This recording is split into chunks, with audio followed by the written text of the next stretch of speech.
আসসালামু আলাইকুম সুপ্রিয় দর্শক, আশা করি সকলেই ভালো আছেন।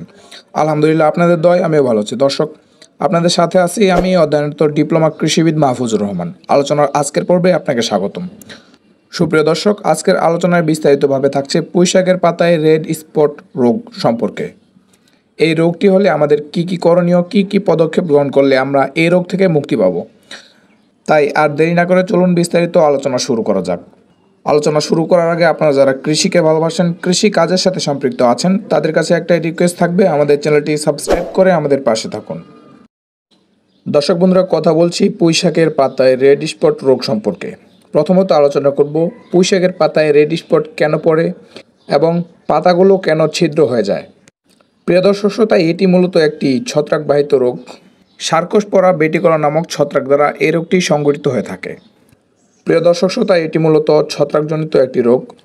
গাছের বীজ ও কাটিংয়ের মাধ্যমে এই রোগটি ছড়িয়ে থাকে।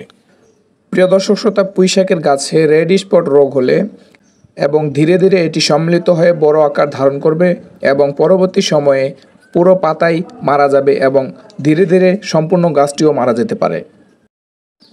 এই রোগটি সম্পূর্ণই মূলত বীজবাহিত।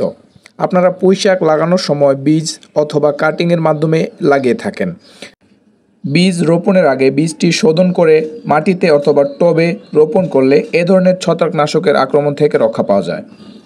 বীজ শোধন করে রোপণ করলে সেই গাছ থেকে পাওয়া বীজ যদি আমরা পরবর্তী সময়ে লাগিয়ে থাকি, সেক্ষেত্রে এ ধরনের সমস্যা দেখা দেয় না। সুপ্রিয় দর্শক শ্রোতা, বীজ শোধন করার জন্য আপনারা যে সমস্ত ওষুধ ব্যবহার করবেন সেগুলো হলো প্রোভ্যাক্স, ভেটাভ্যাক্স, ডাইথানেম 45। এ সমস্ত ওষুধ দিয়ে বীজ শোধন করে রোপণ করলে সমস্ত ছত্রাকনাশকের হাত থেকে রক্ষা পাওয়া যায়।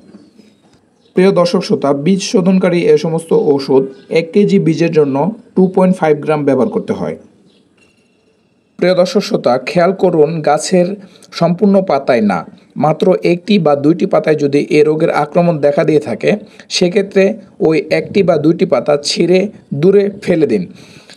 এক্ষেত্রে সম্পূর্ণ গাছে এ রোগের বিস্তার থেকে কিছুটা মুক্তি পাওয়া যাবে। সুপ্রিয় দর্শক শ্রোতা, এ রোগটি মূলত সম্পূর্ণই ছত্রাকজনিত রোগ। এক্ষেত্রে কপারজনিত ছত্রাকনাশক অথবা কার্বনডাজিম গ্রুপের ছত্রাকনাশক স্প্রে করতে পারেন। 1 লিটার জলে 1 গ্রাম ছত্রাকনাশক ভালো করে গুলিয়ে পানির সাথে মিশিয়ে স্প্রে করুন। শুধুমাত্র কপার জাতীয় একটি ছত্রাকনাশক স্প্রে করার পর ভালো একটি রেজাল্ট পাবেন না। কপার জাতীয় ছত্রাকনাশক স্প্রে করার 7 দিন পর কার্বনডাজিম গ্রুপের ছত্রাকনাশক স্প্রে করুন, তাহলে খুব ভালো একটি রেজাল্ট পাবেন। সুপ্রিয় দর্শক, পুঁইশাকের গাছের পাতায় রেড স্পট কেন পড়ে, কি কারণে পড়ে এবং কি পদক্ষেপ গ্রহণ করলে ও কি ওষুধ ব্যবহার করলে এই রোগটি থেকে মুক্তি পাওয়া যায় তা সম্পর্কে বিস্তারিত জানতে পেরেছেন। প্রিয় দর্শক শ্রোতা, আজকের ভিডিওটি এ পর্যন্তই। এতক্ষণের সাথে থাকার জন্য অসংখ্য ধন্যবাদ।